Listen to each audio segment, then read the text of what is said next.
ना पूरी, ना कचौरी और ना ही पकौड़ी।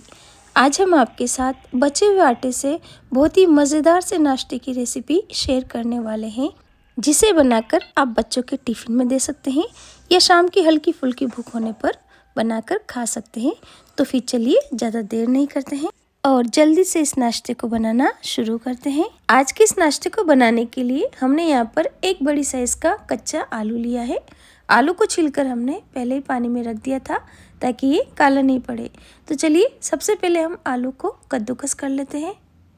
तो बहुत बड़े लच्छे हमें इसके नहीं निकालने हैं, मीडियम मोल वाले ग्रेटर से ही आप इसे ग्रेट कीजिए और उसके बाद 2 से 3 बार इसे अच्छे से धो लीजिए ताकि आलू में जितना भी स्टार्च होगा वो सारा ही निकल जाएगा।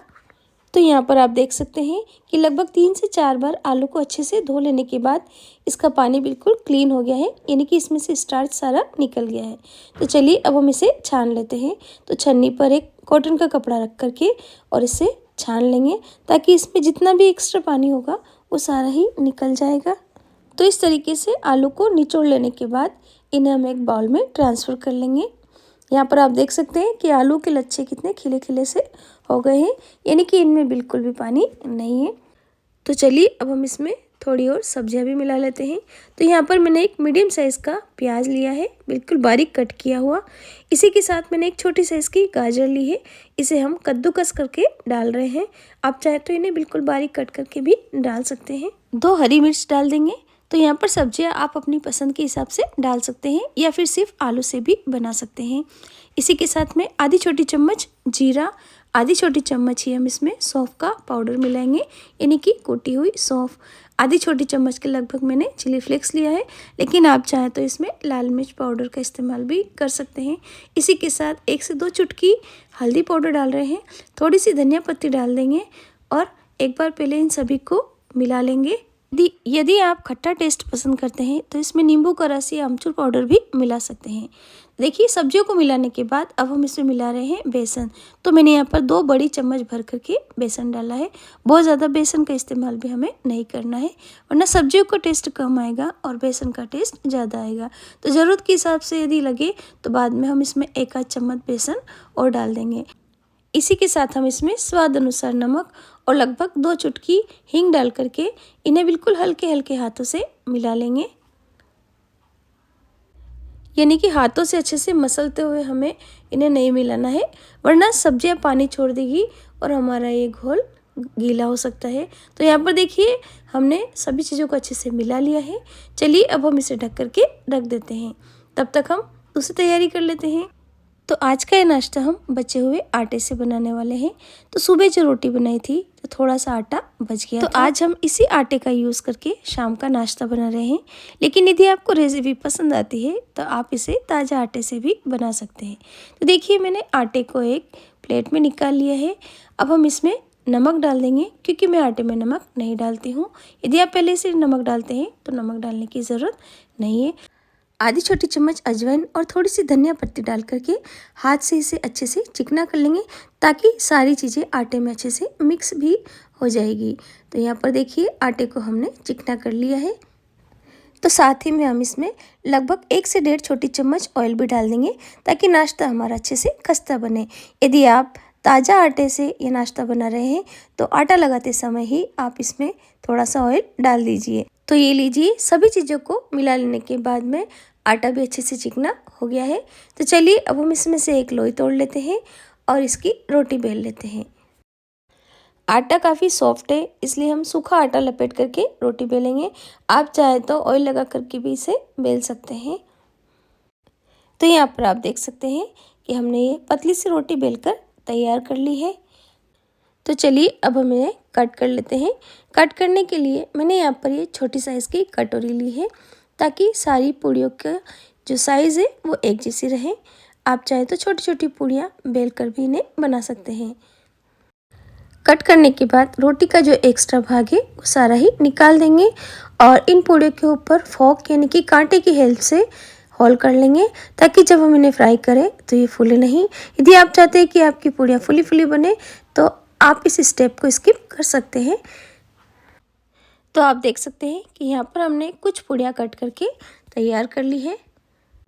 इस तरफ सब्जियों के साथ बेसन को मिक्स करके रखे हुए लगभग 5 से 7 मिनट हो गए हैं और आप देख सकते हैं कि सब्जियों ने पानी छोड़ दिया है, इसलिए बेसन पहले से थोड़ा पतला हो गया है। तो चलिए अब हम इसमें लगभग 1 से 1.5 छोटी चम्मच ऑयल डाल करके इसे अच्छे से फेंट लेते हैं ताकि ये घोल अच्छे से फूल जाए।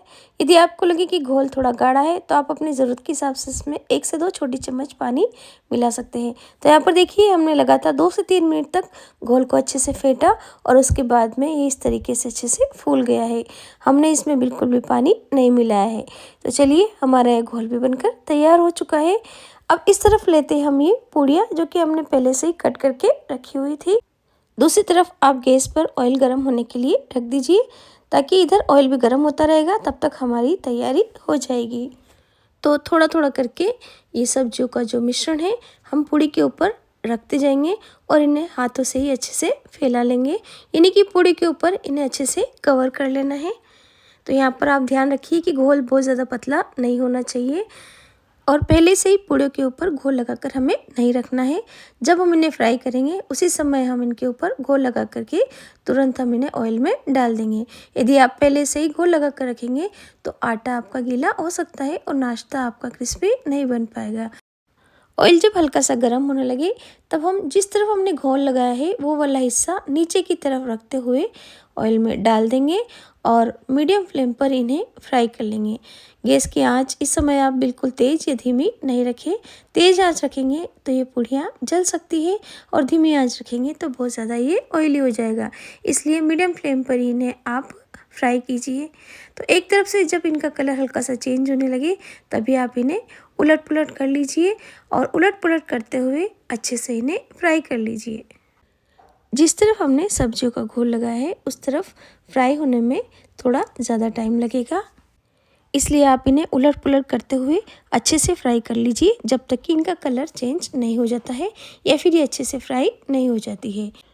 वैसे तो बचे हुए आटे से आप रोटी बनाकर भी खा सकते हैं, लेकिन कभी कभी हमें कुछ नया ट्राई कर लेना चाहिए ताकि बची हुई चीज़ों का यूज़ भी हो जाए और उसमें एक नया स्वाद हमें मिल जाए। तो यहाँ पर आप देखिए उलट पुलट करते हुए पूड़ियों का कलर अच्छे से चेंज हो गया है, यानी कि ये फ्राई हो चुकी है। इनके कलर से आपको समझ में आ रहा होगा। तो फिर चलिए ज़्यादा देर नहीं करते हैं और जल्दी से इन्हें निकाल लेते हैं। दिखने में बिल्कुल कचौरी की तरह लग रही है। तो यदि आप कचौरी और पकोड़े खाने के शौकीन हैं तो ये रेसिपी आपको ज़रूर से पसंद आएगी। आप चाहें तो इन्हें बना करके बच्चों के टिफ़िन में दे सकते हैं या शाम को हल्की फुल्की भूख होने पर इस तरीके से नाश्ता बनाकर खा सकते हैं। यदि आप इन्हें गोल पूड़ियों को शेप न देना चाहें तो इस तरीके से रोटी बेल करके इन्हें ट्रायंगल शेप भी दे सकते हैं। बस रोटी के ऊपर आप ये सब्जियों का घोल लगा दीजिए और ट्रायंगल शेप में कट करके इन्हें फ्राई कर लीजिए। इससे पहले भी मैंने बचे हुए आटे से कई तरह की रेसिपी शेयर की है और उन सभी को आपने काफ़ी पसंद भी किया है। तो आशा करती हूँ कि आपको मेरी ये वाली रेसिपी भी ज़रूर से पसंद आएगी। तो आप इस रेसिपी को भी एक बार ज़रूर से ट्राई करके देखिएगा, सभी को बहुत पसंद आएगी और सभी बड़े शौक़ से इसे खाएंगे। ये नाश्ता गर्मा गर्म तो अच्छा लगता ही है, ठंडा होने के बाद भी ये नाश्ता बहुत ही बढ़िया लगेगा। तो आप इसे किसी भी तरह की चटनी या सॉस के साथ खाइए। और यदि आपको मेरी आज की रेसिपी पसंद आती है तो प्लीज़ आप इसे एक लाइक ज़रूर दीजिएगा और मेरे चैनल को सब्सक्राइब करना बिल्कुल भी ना भूलिएगा। वीडियो देखने के लिए आपका बहुत बहुत धन्यवाद।